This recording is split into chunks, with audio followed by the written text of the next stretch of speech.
Okay, I'm going to be doing something a little different today, and this is going to be a product review for a brand new hardback book for Commodore Amiga fans.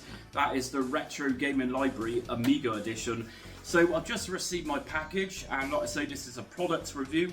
I've not opened this yet, I've literally just made sure it's inside, but we're going to go through that together. So the book itself has gone through a Kickstarter campaign and it was successful, hence why I've got the book here. And it's got a hell of a lot of pages in there. It's covering 300 game reviews, and the creators of this, who were still are primary school teachers, got together over the duration of 2 years discussing the very best Commodore Amiga games between the years of 1985 and 1997. So this is what we've got as a result. This is 300 games in here, reviews. Now, they've actually referred to this as one of those books which is kind of like, see it as the HD edition.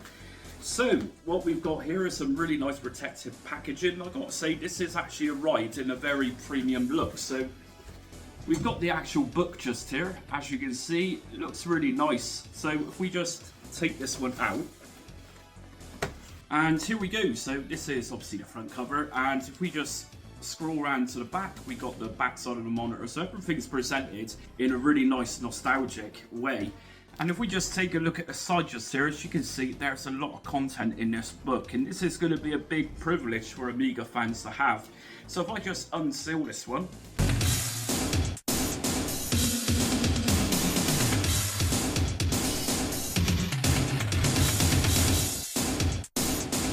okay, so Retro Gaming Library Amiga Edition is now been totally unpackaged, and as you can see just here, it's almost presented in a Commodore Amiga package type way, where we've got the little sticker just here. It's not actually a sticker, this is printed onto the cover itself. Amiga Edition requires 1 mega RAM, Kickstart 1.3 or 2.0, so it's almost done up like it's a game itself. Now if we open this up, everything feels very premium. It's just really nicely presented, and like I say, this is absolutely dedicated for Commodore Amiga fans. So Retro Gaming Library Amiga Edition. If we just flip over the page again, and just here we got lots of content. Each game review is actually broken down into categories or genres. So for example, if we take a look at this section, it's going to say arcade games. We've got platformers, we got puzzlers, and if we flip over the page again, we're going to find more categories of games which are reviewed. Let me just remind you that the authors behind this book, the masterminds behind this book, actually spent 2 years in-depth gameplay in all of these games to give us the very best Amiga games.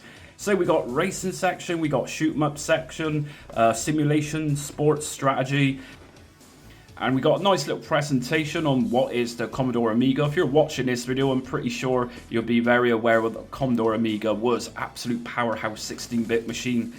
And we got some nice art just here from the Amiga itself. History of the Amiga's development, and we got a nice picture here of the Amiga 500 motherboard. And we also got a section here on Amiga hardware too.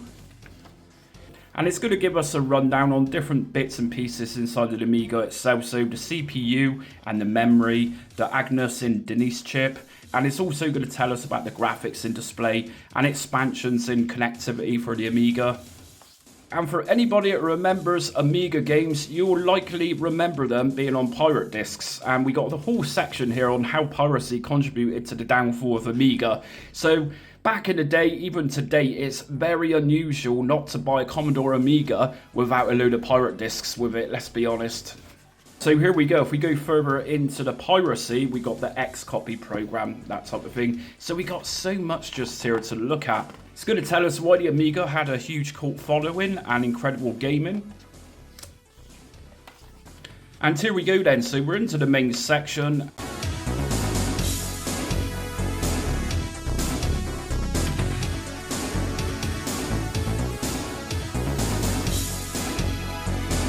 So obviously I'm not going to go through each page because there truly is a lot here to go through. But what I'm going to do is just flick through the pages so you can get a brief glimpse of what's actually in this book.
And that's it for the Retro Gaming Library book. So I did have to speed up the process of going through the pages in this book because admittedly there is a hell of a lot of pages in this book. 575 pages to be exact. I'm going to leave the link in my description so you can check out this in a bit more detail should you need it, and you'll be able to purchase it from there. Now this is just under £50 in GBP, British currency. So it's a lot of money, but you get what you pay for, and like I've been saying, and as you can see, this is a very premium product. Postage on this one will be around £15 to £20, I think. But anyways, this is one for the Amiga fans, without a doubt. So it's not going to be your average retro gamer purchase. It's going to be a true Commodore Amiga type purchase. It's a really nice book, and I really recommend this one to any Amiga fan. It's one of those quintessential books that you need in your collection. Everything about it, the way it's presented in that old school Amiga packaging, you know, it's just really nicely done. So what I'm going to do now is put this on my bookshelf, and I'll leave the link in my description so you can check out this book in a bit more detail. And a massive shout out for sending me this review copy. I really appreciate it, and I'm going to enjoy reading this. Anyways, links in my description, go and check it out.